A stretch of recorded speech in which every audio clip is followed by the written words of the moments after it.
Pass கட்சியுடன் ஒரே மேசையில் அமர்ந்து தீர்வு காண விரும்புவதால் பாஸ் கட்சியை தாம் அழைப்பதாக அம்னோ இளைஞர் பிரிவு தலைவர் டாக்டர் அக்மல் சலே தெரிவித்துள்ளார்.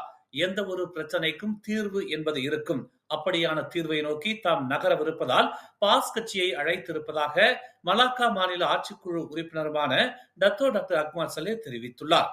நகர்ப்புற மேம்பாடு சட்ட திருத்தம் குறித்து முழுமையான கலந்துரையாடலை நடத்த பாஸ் கட்சி உடனான சந்திப்பு அமையும் என்று அவர் விளக்கம் அளித்தார்.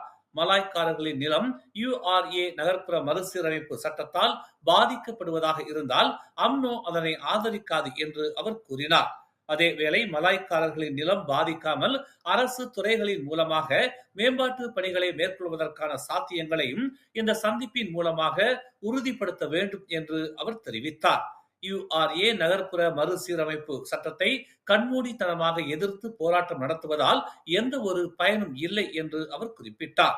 அதேவேளை மலாய்க்காரர்களின் நிலத்தை பாதுகாக்கும் பொறுப்பும் அம்னோவுக்கு இருப்பதால் பாஸ் கட்சி உடனான கலந்துரையாடலுக்கு தாம் அழைப்பு விடுத்திருப்பதாக டாக்டர் அக்மல் சலே விளக்கம் அளித்தார். மேலும் செய்திகளை தெரிந்து கொள்ள தமிழ் மலர் நாளிதழை பாருங்கள்.